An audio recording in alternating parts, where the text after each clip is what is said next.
قال عليه الصلاة والسلام بعثت لأتمم مكارم الأخلاق. وقال تعالى في شأن محبوبه صلى الله عليه وسلم إن الله وملائكته يصلون على النبي يا أيها الذين آمنوا صلوا عليه وسلموا تسليما. اللهم صل على محمد وعلى آل محمد كما صليت على إبراهيم وعلى آل إبراهيم إنك حميد مجيد. اللهم بارك على محمد وعلى آل محمد كما باركت على إبراهيم وعلى آل إبراهيم إنك حميد مجيد. মুআজ্জাজ মুহতারাম, প্রিয় সম্মানিত মুসল্লিন ইকরাম, আল্লাহ তাবারক ওয়া তাআলার দরবারে অসংখ্য অগণিত শুকর আদায় করছি যে আল্লাহ পাক দয়া করে তিনার মহান হুকুম জুমার নামাজ আদায়ের উদ্দেশ্যে আমাদেরকে মসজিদে এসে উপস্থিত হওয়ার তৌফিক দান করলেন। সে আল্লাহ পাকের দরবারে শুকরিয়া জ্ঞাপন করি, সকলে বলে আলহামদুলিল্লাহ।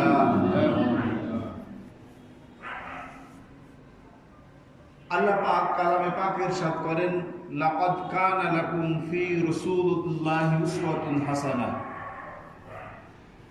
নিশ্চয়ই আল্লাহ রাসূল সাল্লাল্লাহু আলাইহি ওয়াসাল্লামের জীবনের মধ্যে তোমাদের জন্য রয়েছে উত্তম শিক্ষা।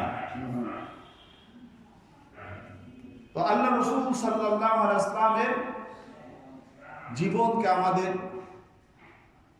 চলার পথের প্রত্যেকটা ক্ষেত্রে যদি আমরা অনুসরণ করি, শুধু মুসলমান না, সারা বিশ্বের সকল মানুষই একটা শান্তিধাম ফিরে পাবে। রাসূল আকরাম সাল্লাল্লাহু আলাইহি ওয়াসাল্লাম শুধু মুসলমানদের নবী নয়, বিশ্বজগতের গোটা মাখলুকাতের নবী। সকলের জন্যই নবী করিম সাল্লাল্লাহু আলাইহি ওয়াসাল্লাম শান্তির বার্তাবাহক হিসাবে পৃথিবীতে এসেছিলেন এবং আল্লাহ রাসূল সাল্লাল্লাহু আলাইহি ওয়াসাল্লাম সকলেরই অনুসরণীয়, অনুকরণীয়। কেউ মনে করবে আল্লাহ রাসূল সাল্লাল্লাহু আলাইহি ওয়াসাল্লাম নবী ছিলেন, তো আমি তো আর নবী না, আমি বাদশা, তো আমি কিভাবে রাসূল সাল্লাল্লাহু আলাইহি ওয়াসাল্লামের অনুসরণ করব? এটার কোনো সুযোগ নাই। যেই জন্য রাসূল আকরাম সাল্লাল্লাহু আলাইহি ওয়াসাল্লাম দেখেন, জীবনের প্রত্যেকটা প্রেক্ষাপট আল্লাহ রাসূল সাল্লাল্লাহু আলাইহি ওয়াসাল্লাম বাস্তব নমুনা দেখায় দিয়ে গেছেন। আল্লাহ রাসূল সাল্লাল্লাহু আলাইহি ওয়াসাল্লাম ছিলেন আদর্শ শিশু, আদর্শ কিশোর, আদর্শ বালক, আদর্শ যুবক, আদর্শ পিতা, আদর্শ স্বামী। আল্লাহ রাসূল সাল্লাল্লাহু আলাইহি ওয়াসাল্লাম ছিলেন আদর্শ নানা। আল্লাহ রাসূল সাল্লাল্লাহু আলাইহি ওয়াসাল্লাম ছিলেন আদর্শ ব্যবসায়ী, আদর্শ রাখাল। রাসূল আকরাম সাল্লাল্লাহু আলাইহি ওয়াসাল্লাম ছিলেন আদর্শ সেনাপতি। রাসূল আকরাম সাল্লাল্লাহু আলাইহি ওয়াসাল্লাম ছিলেন আদর্শ রাষ্ট্রপতি, ছিলেন আদর্শ ইমাম, ছিলেন আদর্শ সমাজপতি। প্রত্যেকটা ক্ষেত্রে নবী করিম সাল্লাল্লাহু আলাইহি ওয়াসাল্লাম আদর্শ হিসাবে ছিলেন। যিনি ছাগল চড়াইতেন, মেষপাল চড়াইতেন, তিনি আবার রাষ্ট্র পরিচালনা করে দেখে গিয়েছেন যে একজন মেষ রাখাল তিনি আবার কিভাবে রাষ্ট্র পরিচালনা করেন। আল্লাহ রাসূল সাল্লাল্লাহু আলাইহি ওয়াসাল্লাম যেভাবে ব্যবসায়ী ছিলেন, সেইভাবে আবার একজন নবীও ছিলেন। তো নবী করিম সাল্লাল্লাহু আলাইহি ওয়াসাল্লামের জীবনের প্রত্যেকটা ক্ষেত্রে প্রত্যেকটা মানুষের জন্য নসিহত রয়েছে। যেমন বাদশাহ আল্লাহ রাসূলকে অনুসরণ করবে, তেমন চাকরিজীবী মানুষ সেও রাসূল আকরাম সাল্লাল্লাহু আলাইহি ওয়াসাল্লামকে অনুসরণ করবে। নবী করিম সাল্লাল্লাহু আলাইহি ওয়াসাল্লামের জীবনে এই জন্য প্রত্যেকটা মানুষের আদর্শ রয়েছে। আল্লাহ তাআলা স্বয়ং বলেছেন, নবী করিম সাল্লাল্লাহু আলাইহি ওয়াসাল্লাম মক্কার পরিবেশ যখন অনুকূল পেলেন না, নানাভাবে জীবনের নবুয়ত প্রাপ্তির এই দীর্ঘ সময়টা যখন অতিবাহিত করার পরও নানা কৌশল অবলম্বন করেও অবস্থান তৈরি করতে পারলেন না, আল্লাহ রাব্বুল আলামিনের নির্দেশে হিজরত করে মদিনায় চলে গেলেন। মদিনার পথে রেখে এসেছিল রাসূল আকরাম সাল্লাল্লাহু আলাইহি ওয়াসাল্লাম। এদিকে মদিনাবাসী আল্লাহ রাসূল সাল্লাল্লাহু আলাইহি ওয়াসাল্লামের অপেক্ষায় ছিল, কবে আসবে তারা। মদিনা শিশু কিশোর আবাল বনিতা সকলেই মদিনার উপকণ্ঠে এসে প্রতিদিন অপেক্ষা করত, কবে আল্লাহ রাসূল আসবেন, তাকে রিসিপশন করব। এইভাবে সারাদিন অপেক্ষা করে সন্ধ্যার দিকে তারা প্রত্যাবর্তন করে যেত, ফিরে যেত। একদিন এক রাখাল খেজুর কাটার জন্য গাছে উঠছে, সে উপর থেকে দেখতেছে একটা পতাকাবাহী একটা জামাত আসতেছে, ক্ষুদ্র একটা জামাত, কিন্তু জামাতের মধ্যে এমন সব চেহারা রয়েছে যা দেখে ওই লোকের আর বুঝতে বাকি নাই, নিশ্চয়ই মদিনাবাসী যার অপেক্ষায় রয়েছে সেই ব্যক্তি ইনি মুহাম্মদুর রাসূলুল্লাহ। তো চিৎকার দিয়ে উঠছে, হে মদিনাবাসী, তোমাদের কাঙ্ক্ষিত ব্যক্তি ওই দেখা যায়, তোমরা লক্ষ্য করো। সকলেই দেখলেন, দৌড়ায় গেলেন সকলেই। আর শিশু কিশোররা আল্লাহ রাসূল সাল্লাল্লাহু আলাইহি ওয়াসাল্লামকে পেয়ে, আবাল বৃদ্ধ সকলেই আল্লাহ রাসূলকে পেয়ে যেন তাদের কলিজার টুকরাকে ফিরে তারা পেয়েছে, তারা মনে হয় আকাশের চাঁদ পেয়েছে। সকলেই কবিতা আবৃত্তি করতেছিল আর নবী করিম সাল্লাল্লাহু আলাইহি ওয়াসাল্লামকে বরণ করে নিচ্ছিল। তালাআল বাদরু আলাইনা মিন সানিয়াতিল বিদাই ওয়াজাবাত শুকরু আলাইনা মাদাআনিল্লাহি দাই। আল্লাহ রাসূল সাল্লাল্লাহু আলাইহি ওয়াসাল্লামকে তারা বরণ করে নিলেন। নবী করিম সাল্লাল্লাহু আলাইহি ওয়াসাল্লাম ঢুকলেন মদিনায়। ঢুকে সর্বপ্রথম কোবা পল্লীতে, কোবা মসজিদ যেখানে অবস্থিত, এইখানে আল্লাহ রাসূল সাল্লাল্লাহু আলাইহি ওয়াসাল্লাম অবস্থান করলেন। তো এটা মদিনার উপকণ্ঠ। এখানে গিয়ে আল্লাহ রাসূল সাল্লাল্লাহু আলাইহি ওয়াসাল্লাম প্রথম যেই কাজটা করলেন সেটা হলো একটা মসজিদ নির্মাণ করলেন। যেই মসজিদটা হলো কোবা মসজিদ। যে মসজিদের ফজিলাত হলো, কোনো ব্যক্তি যদি কোবা মসজিদে 2 রাকাত নামাজ পড়ে সে একটা মকবুল ওমরার সওয়াব পাবে। সুবহানাল্লাহ। আল্লাহ রাসূল সাল্লাল্লাহু আলাইহি ওয়াসাল্লাম এইখানে 6 দিন অবস্থান করলেন। এরপরে মদিনার দিকে রওনা শুরু করলেন, আসল গন্তব্য যেখানে।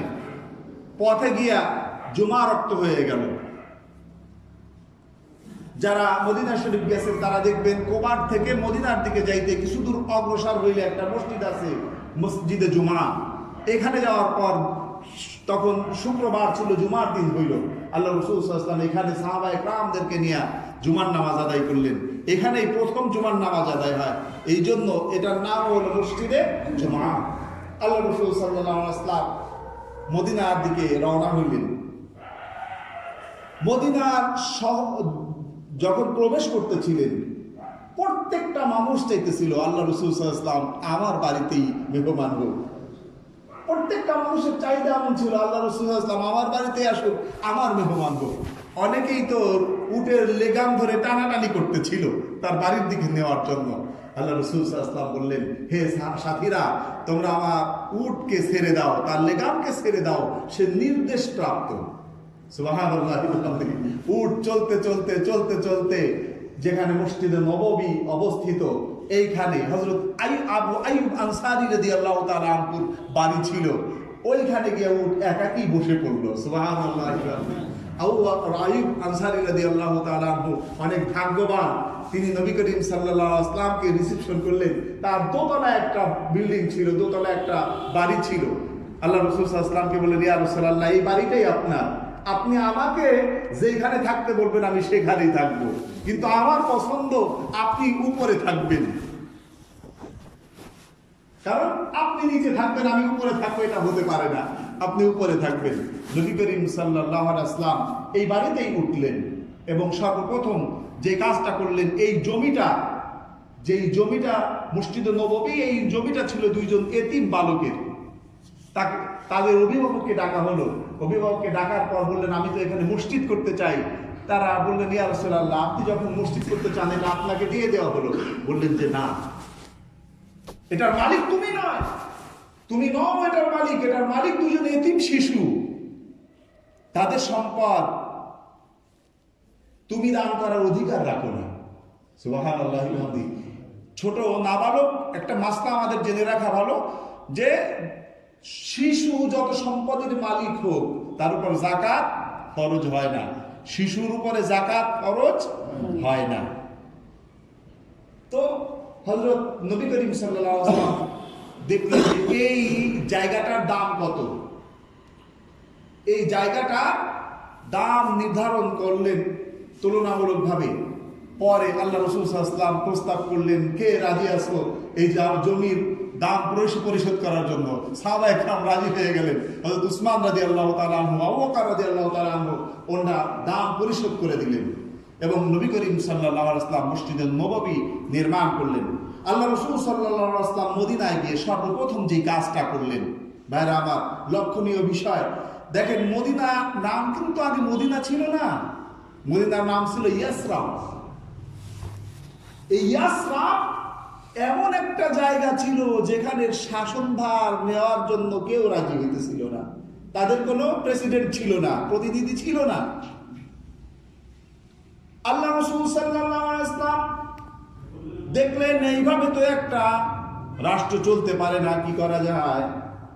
সকলকেই ডাকলেন, ইহুদি যারা ছিল তাদেরকেও ডাকলেন, যারা অন্য অন্য ধর্মের ছিল তাদেরকেও ডাকলেন, কি করা যায়? সকলে আলোচনা করলেন যে আমাদের একজন নেতা নির্বাচন করার দরকার। নেতা কে হতে পারে? এক বাক্যে সকলের প্রস্তাব হলো, নেতা আমাদের আর কেউ না, তিনি মুহাম্মদ রাসূলুল্লাহ সাল্লাল্লাহু আলাইহি ওয়াসাল্লাম। আল্লাহ রাসূল সাল্লাল্লাহু আলাইহি ওয়াসাল্লাম যখন নির্বাচন হয়ে গেলেন, তখন কি করা যায়? রাষ্ট্র চলবে আমার মত মতো চলবে না। রাষ্ট্র আমি যেটা চাবো সেটাই হবে এমন না, রাষ্ট্র চলার জন্য একটা সংবিধান থাকতে হবে। সুবহানাল্লাহ। রাসূল আকরাম সাল্লাল্লাহু আলাইহি ওয়াসাল্লাম একটা সংবিধান তৈরি করলেন এবং সকলের সম্মিলিত মতামতের ভিত্তিতেই রাসূল আকরাম সাল্লাল্লাহু আলাইহি ওয়াসাল্লাম একটি লিখিত সংবিধান তৈরি করলেন, যার নাম মদিনার সনদ।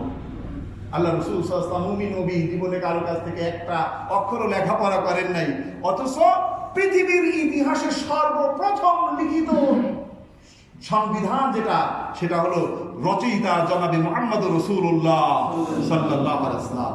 নবী করিম সাল্লাল্লাহু আলাইহি ওয়াসাল্লাম এই সংবিধানের মধ্যে 47টা মতান্তরে 50টা ধারা উপধারা সন্নিবেশিত করলেন এবং এত চমৎকার করে ধারাগুলি সন্নিবেশিত করলেন, যার কারণে অল্প দিনের মধ্যে মদিনা পৃথিবীর একটা শান্তি ধামে রূপান্তরিত হলো। সুবহানাল্লাহ। যেখানে মানুষ শাসনকর্তা হওয়ার সাহস পাইতেছিল না, যেখানে চুরি ডাকাতি ছিনতাই রাহাজানি ছিল নিত্য ব্যাপার, মানুষের জানের নিরাপত্তা ছিল না, সম্পদের নিরাপত্তা ছিল না, ইজ্জতের নিরাপত্তা ছিল না, সেখানে কিছুদিনের ভিতরে মানুষ এখন আর রাত্রেবেলায় ঘরের দরজা বন্ধ করার প্রয়োজন মনে করে না। সুবহানাল্লাহ। এখন আর শিশুরা আদর বঞ্চিত নয়, এতিমরা তারা আর অসহায় না। এখন মাজলুম কাউকে আর খুঁজে পাওয়া যায় না। বিধবারা, তাদের আশ্রয়স্থলের আর কোনো অভাব নাই। সুবহানাল্লাহ। নবী করিম সাল্লাল্লাহু আলাইহি ওয়াসাল্লাম হিজরতের পরে মুহাজিরদেরকে ডাকলেন, যে এই যা আনসারদেরকেও ডাকলেন, মুহাজিরদেরকেও ডাকলেন। আলোচনা সাপেক্ষে আনসারদেরকে বললেন, আমার সাথী যারা মক্কার থেকে এসেছে তাদের ব্যাপারে তোমাদের মতামত কি? সাহাবারা বললেন, ইয়া রাসূলুল্লাহ, আপনি যেই সিদ্ধান্ত দিবেন সেটা আমরা মাথা পেতে নিব। আল্লাহ রাসূল সাল্লাল্লাহু আলাইহি ওয়াসাল্লাম বললেন, এরা তোমাদের ভাই। আল মুসলিম আখুল মুসলিম, এক মুসলমান আর এক মুসলমানের ভাই। ভাই কি খালি একসাথে মিষ্টি খাওয়ার সময় ভাই, না বিপদে পড়লেও ভাই? কেমন ভাই? সাহাবায়ে কেরাম দেখলেন আল্লাহ রাসূল বলে দিয়েছেন, ভাই আমার বাবার সম্পত্তিতে আমি যেমন ওয়ারিস, আমার এই ভাইও তেমন ওয়ারিস। সুবহানাল্লাহ। প্রত্যেকের ভাইকে আল্লাহ রাসূল সাল্লাল্লাহু আলাইহি ওয়াসাল্লাম নির্ধারণ করে দিলেন। আনসাররা খুশি মনে এক একজন মুহাজিরকে নিয়ে গেলেন এবং যার যে বাড়ি ছিল, সম্পত্তি ছিল, সব সমানভাবে বন্টন করে দিলেন। সুবহানাল্লাহ। অনেক বিবাহ করেন নাই অথবা বিবাহ করেছেন, স্ত্রী হিজরত করে মদিনায় যায় নাই। অনেক আনসার সাহাবী তাদের একাধিক স্ত্রী যাদের ছিল, তারা একজন স্ত্রীকে রেখে অন্য স্ত্রীকে তালাক দিয়ে অন্য মুহাজির ভাইয়ের সঙ্গে বিবাহ করাই দিলে। বলা বড় সহজ ভাইরা, কিন্তু বাস্তবতা কত কঠিন একটু চিন্তা করে। এইভাবে একটা ভ্রাতৃত্ব বন্ধন এমন ভাবে আল্লাহ রাসূল সাল্লাল্লাহু আলাইহি ওয়াসাল্লাম তৈরি করে দিলেন, অল্প সময়ের মধ্যে পৃথিবীর মধ্যে ঈর্ষা করার মতো একটা শহরে রূপান্তরিত হলো, সেটা হলো মদিনা। দলে দলে লোক এখন মানুষগুলি ইসলাম গ্রহণ করতেছে, আল্লাহ রাসূলের কাছে আসে, আর মানুষগুলি মুসলমান হয়ে যায়। সব দিক এই খবর যখন শোনা গেল, কুরাইশদের মাথা অল্প দিনের মধ্যেই মাথা খারাপ হয়ে গেল। কি করা যায়? মুহাম্মদ মক্কার থেকে গেছে, মনে করছি আমাদের আপদ গেছে, কিন্তু এখন তো দেখি আপদ না, এ তো মস্ত বড় বিপদে রূপান্তরিত হয়েছে। সে যেইভাবে শক্তি সঞ্চার করতেছে, শুধু মদিনা নয়, অল্প দিনের মধ্যে সারা বিশ্ব তার করায়ত্তে চলে আসবে। তারা ষড়যন্ত্র রূপরেখা তৈরি করা শুরু করলো, নতুন প্ল্যান করতেছে। কি করা যায়? আমরা এই মদিনায় গিয়ে আক্রমণ করব, মুহাম্মদকে ওখানে শান্তিতে দেশ চালাইতে দিব না। কি করা যায়? ওরা একটা বাণিজ্যিক কাফেলা প্রেরণ করলো সিরিয়ায়, সকলেই এখানে অর্থায়ন করলো। আর এই বাণিজ্যিক কাফেলা নেতা হলো আবু সুফিয়ান। এই কাফেলায় যত টাকা লাভ হবে, এই লভ্য অংশ সমস্ত দিয়ে আমরা অস্ত্র সরঞ্জাম কিনবো এবং যুদ্ধের প্রস্তুতি দিব। আর এই কাফেলা মক্কায় ফিরে আসার পরে আমরা মদিনার উপর হামলা করব। এই খবর নবী করিম সাল্লাল্লাহু আলাইহি ওয়াসাল্লামের কাছে আসলো। আল্লাহ রাসূল সাল্লাল্লাহু আলাইহি ওয়াসাল্লাম দেখলেন, কি করা যায়? আমরা আমাদের বাড়ি ঘর, জমি জমা, ব্যবসা বাণিজ্য সব মক্কায় রেখে আসছি, রাতের আধারে পালায় আসছি, তারা সব ভক্ষণ করতেছে। এখন আমরা মদিনায় থাকবো, এখান থেকেও আমাদেরকে উচ্ছেদ করবে, আমাদেরকে শেষ করবে, এটা হতে পারে না। আল্লাহ রাসূল বললেন, ও সাহাবারা, এই কাফেলা যেন মক্কায় ফিরে না যেতে পারে আর মক্কার থেকে যুদ্ধের প্রস্তুতি নিয়ে মদিনা আসতে না পারে, এদেরকে প্রতিহত করার জন্য কে কে তৈরি আছো? সাহাবায়ে কেরাম যারা আল্লাহ রাসূলের সাথে ছিলেন, আনসার এবং মুহাজির, সকলেই বলল, ইয়া রাসূলুল্লাহ, এই জন্য আমরা সকলেই জীবন দেওয়ার জন্য প্রস্তুত আছি। সুবহানাল্লাহ। ইসলাম আজ মুসলমান পরিচয় দিয়ে গর্ববোধ করেন, আমি মুসলমান, কিন্তু এই মুসলমান পরিচয় দিতে গিয়ে তাদের সব কিছু উৎসর্গ করতে হয়েছে। আল্লাহ রাসূল সাল্লাল্লাহু আলাইহি ওয়াসাল্লাম উদ্দেশ্য ছিল এই কাফেলা যেন, বাণিজ্যিক কাফেলা যেন ব্যবসার সামান নিয়ে মক্কায় ফিরে না যেতে পারে, কারণ মক্কায় যদি সুস্থভাবে ফেরত যেতে পারে, মক্কায় গেলেই তারা শক্তি সঞ্চয় করে মদিনায় আক্রমণ করবে। আল্লাহ রাসূল যুদ্ধের উদ্দেশ্যে বেরোনো নাই, শুধু তাদেরকে বাধা দেওয়ার জন্য বের হয়েছে। আবু সুফিয়ান অনেক চতুর মানুষ ছিল, অনেক বুদ্ধিমান। সিরিয়া যাওয়ার যে রাস্তা, এটা মক্কার থেকে যেখানে বদর অবস্থিত এইখান দিয়ে, এদিকে আল্লাহ রাসূল সাল্লাল্লাহু আলাইহি ওয়াসাল্লাম মদিনার থেকে বদরে চলে গেছেন। আবু সুফিয়ান বদরে গিয়া বদরে দেখলো এক জায়গায় অনেক উটের লাদি দেখা যায়। তো এত উটের লাদি এখানে কোথা থেকে আসবে? এখানে তো কোনো আবাসিক এলাকায় নাই, উটের চারণ ক্ষেত্র এখানে না। সে উটের লাদিগুলো পরীক্ষা করলো, পরীক্ষা করে দেখে উটের লাদির মধ্যে অনেক খেজুরের বিচি। আর তার এটা জানা ছিল, মদিনাবাসীরাই যেহেতু পৃথিবীর সবচেয়ে বেশি খেজুর হয় কোথায়? মদিনায়। মদিনাবাসীরাই তাদের উটকে খেজুরের বিচি খাওয়ায় বা যে সকল নষ্ট খেজুর আছে সেগুলো খাওয়ায়, নিশ্চয়ই এটা মদিনাবাসীর উটের লাদি, তাহলে মুহাম্মদ তার দল সহ এখানে আসতে পারে। এই সন্দেহ করে ওই পথকে পরিহার করে সে অন্য পথ দিয়ে সমুদ্র উপকূল দেয়া সে মক্কায় নিরাপদে পৌঁছে গেছে। আর এদিকে দ্রুতগামী একজন দূতকে মক্কায় পাঠায় দিছে, মুহাম্মদ তার সাথীরা আমাদের উপর আক্রমণ করবে, তোমরা সাহায্য করার জন্য বদরে চলে আসো। আবু জেহেল, আবু লাহাব, উতবা, সাইবা, মুগিরা এরা তো আগের থেকেই জানের শত্রু। এরা যখন এই সংবাদ শুনছে, মক্কার থেকে সবাইকে প্রস্তুত করে তারা যুদ্ধের পুরা প্রস্তুত নিয়ে মদিনার দিকে রওনা হয়েছে। মদিনার দিকে এসে বদরে মিলিত হয়েছে। এদিকে বদরে তারা আসার আগেই আবু সুফিয়ান তার কাফেলা নিয়ে মক্কায় পৌঁছে গেছে। এখন কাফেলার লোকজন কিছু শান্তিকামী লোক ছিল, তারা যুদ্ধ চায় না। তারা বলতেছে আমাদের কাফেলা তো মক্কায় চলে গেছে, এখন আমরা মক্কায় চলে যাই। বলতেছে না, যেহেতু বের হয়ে আসছি খালি হাতে ফিরে যাওয়া ঠিক হবে না। আমরা যখন আসছি আমরা এখানে কয়েকদিন উৎসব করব। এরপরে মুহাম্মদ সহ তার দল বল সকলকে মদিনায় গিয়ে আক্রমণ করে তাদেরকে নিশ্চিহ্ন করে তারপরে মক্কায় ফিরব।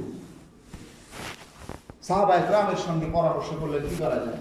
আল্লাহ রাসূল সাল্লাল্লাহু আলাইহি ওয়াসাল্লাম পরামর্শ নেওয়ার পর সাহাবায়ে কেরাম বললেন, ইয়া রাসূলুল্লাহ, আমরা মদিনায় ফিরে যাই। বললেন, মদিনায় যদি ফিরে যাই তাহলে আমাদের অবস্থা আরো ভয়াবহ হবে, কারণ এখানে আমরা পুরুষ যারা আছি তারা আছি, কিন্তু আমরা যদি মদিনায় যাই তারা তো মদিনায় আক্রমণ করবে। আর সেখানে তো আমাদের নারী, শিশু, বৃদ্ধ সব শ্রেণীর লোকে আছে, সকলেই ক্ষতিগ্রস্ত হবে। তো এখান থেকে আমাদের মদিনায় যাওয়া ঠিক হবে না, আমরা এখানেই তাদেরকে প্রতিহত করব। মুসলমানদের সংখ্যা কয়জন? মাত্র 113 জন নিরস্ত্র মানুষ, যাদের কোনো অস্ত্র শস্ত্র কিছুই নাই। আর তারা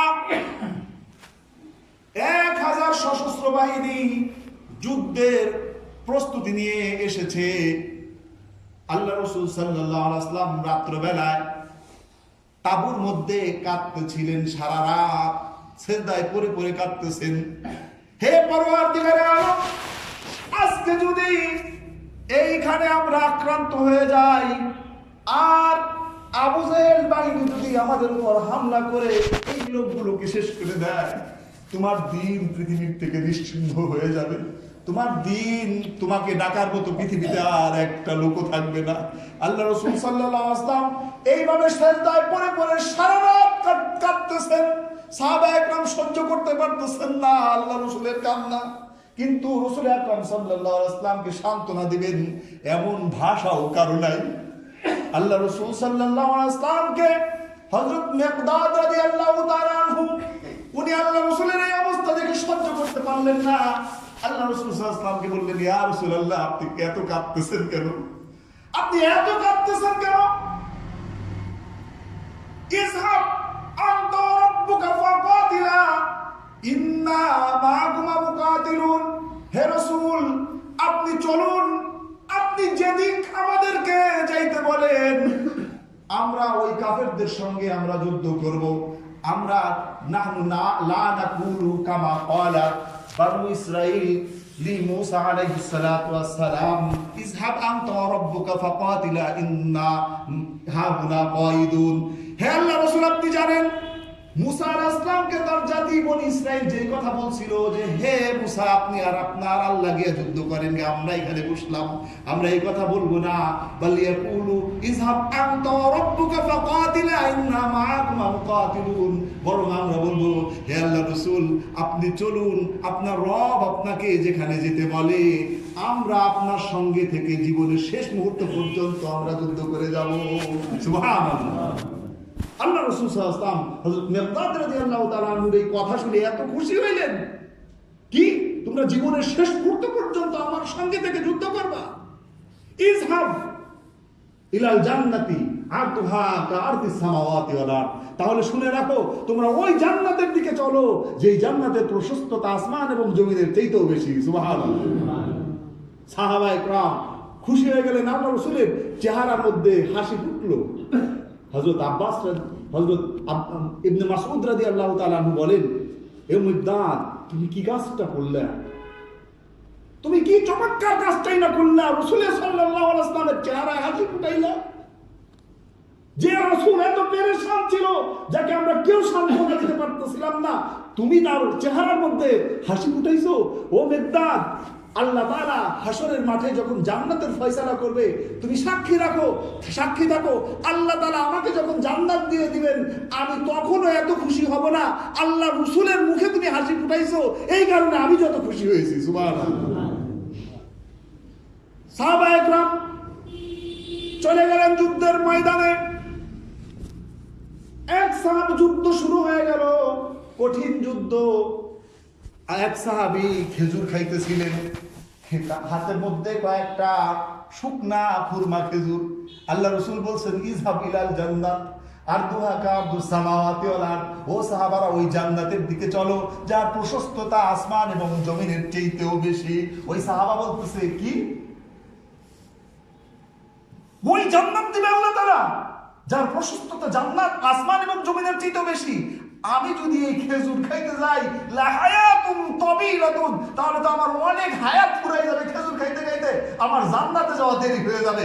উনার মুষ্টির খেজুরগুলো ছুঁড়ে ফেলে দেয়া উনি কাফেরদের দলের মধ্যে ঢুকে গেলেন এবং যুদ্ধ করতে করতে অনেকগুলি কাফেরকে খতম করে দিয়ে জাহান্নামে পাঠিয়ে দিয়া নিজেও শহীদ হয়ে গেলেন। সুবহানাল্লাহ।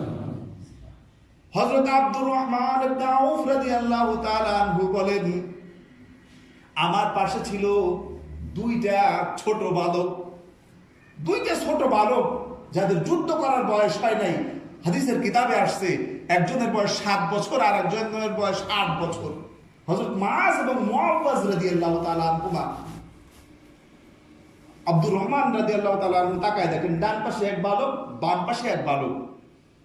তো আমি নিজে নিজে বিরক্ত বোধ করতেছিলাম। আমার পাশে যদি যুবক দুই ব্যক্তি থাকতো তাহলে আমার শক্তিটা একটু বেশি হইতো, আমি সাহস পাইতাম। কিন্তু দুইটা নাবালক বাচ্চা, তারা আসছে আমার দুই পাশে। তো জিজ্ঞেস করছে, বাবা তোমরা আসছো কেন, তোমরা যুদ্ধে আসছো কেন? অনেক লম্বা ঘটনা, সেদিকে যাওয়ার সুযোগ নেই। ওই বালক দুটো বলতেছে, ইয়া রাসূলুল্লাহ, হে চাচা, আপনি কি আবু জেহেলকে চিনেন নাকি? বলতেছে, হ্যাঁ চিনি তো। তো তোমরা আবু জেহেলকে দেখে কি করবা? বলতেছে, শুনছি নাকি যে আল্লাহ রাসূলকে মক্কায় সবচেয়ে বেশি কষ্ট দিছে সে হলো আবু জেহেল। আজকে যদি আবু জেহেলকে পাই, হয় আমাদের জীবন শেষ হবে, না হলে তাকে আমরা শেষ করব। কিছুক্ষণের মধ্যেই আব্দুর রহমান ইবনে আউফ রাদিয়াল্লাহু তাআলা আনহু বলেন, উঁচা একটা ঘোড়ার মধ্যে আবু জেহেল সামনের দিকে অগ্রসর হইতেছিল। আমার দৃষ্টি পড়ার পরে আমি বললাম, বাবা তোমরা যাকে খুঁজতেছো ওই যে সেই আবু জেহেল, ওই যে দেখা যায় ঘোড়ার উপরে। আব্দুর রহমান রাদিয়াল্লাহু তাআলা আনহু বলেন, আমার বলার সাথে সাথেই আমার মনে হইল বাজ পাখির মতো উড়ে গিয়ে তারা এত দ্রুতগামী ভাবে দৌড়ায় গেছে। দৌড়ায় গিয়ে সে তো ঘোড়ার উপরে, তাকে লাগল পায় না, তরবারি দিয়া লাগল পাচ্ছে না। তারা তার ঘোড়ার, আবু জেহেলের ঘোড়ার পা গুলিকে কেটে দিল। কেটে দেওয়ার পর যখন ধরাশায়ী হয়ে গেছে, তখন আবু জেহেলকে খতম করে জাহান্নামে পাঠাই দিল। সুবহানাল্লাহ। এদিকে আবু জেহেলের ছেলে ইকরামা যখন পাশে ছিল, দেখলো ছোট দুইটা বালক তার বাবাকে হত্যা করতেছে। পিছন থেকে এসে একটা তরবারি দিয়ে কোপ মারছে মুআব্বাজ রাদিয়াল্লাহু তাআলা আনহুর হাত কেটে একটু চামড়ার সাথে ঝুলে রয়েছে। উনি এই ঝুলন্ত হাতের কারণে যুদ্ধ করতে পারতেছে না। এই কাটা হাতটা পায়ের নিচে দিয়া আল্লাহু আকবার বলে টান দিয়া ছিঁড়ে ফেলে বাম হাত দিয়ে যুদ্ধ করে আল্লাহর রহমতে কিছুক্ষণের সময়ের মধ্যে আল্লাহ রাব্বুল আলামিন এই মুসলমানদেরকে বিজয় দান করলেন। সুবহানাল্লাহ। মাত্র 313 জন নিরস্ত্র সাহাবী 1000 সশস্ত্র বাহিনীর বিরুদ্ধে কে বিজয় দান করলেন? আল্লাহ তাআলা। কিসের কারণে? তাদের আত্মত্যাগের কারণে, কুরবানির কারণে। এইরকম ভাইরা আমার, সাহাবায়ে কেরামের কুরবানি করতে হয়েছে উহুদে, তাদের কুরবানি করতে হয়েছে বদরে, খন্দকে। অসংখ্য কুরবানির ফলে কিছুদিনের মধ্যেই এমন একটা অবস্থা হইল, তখন মদিনার দিকে পৃথিবীর পরাশক্তি রোম পারস্য পর্যন্ত তাকাইতেও ভয় পায়, ঠিক কিনা? এটা কিসের কারণে হয়েছে? আল্লাহ রাসূল সাল্লাল্লাহু আলাইহি ওয়াসাল্লামের আনুগত্য করার কারণে, সাহাবায়ে কেরামের কুরবানির কারণে। এইভাবে নবী করিম সাল্লাল্লাহু আলাইহি ওয়াসাল্লাম অল্প দিনের মধ্যে সারা পৃথিবীতে ইসলামী দাওয়াত পৌঁছাইতে সক্ষম হইলেন। আল্লাহ রাসূল সাল্লাল্লাহু আলাইহি ওয়াসাল্লামের মক্কা বিজয় এবং বিদায় হাজ সম্পর্কে সংক্ষিপ্ত আকারে আগামী জুমায় আলোচনা করব ইনশাআল্লাহ। আল্লাহ তাআলা আমাদের সকলকে জীবনের প্রত্যেকটা ক্ষেত্রে নবী করিম সাল্লাল্লাহু আলাইহি ওয়াসাল্লামের অনুসরণ করে জীবন পরিচালনা করার তৌফিক দান করুন, আমিন। ওয়া মা তাওফিক ইল্লা বিল্লাহ। যারা সুন্নাত আছে তারা কাবলান কাপড়ে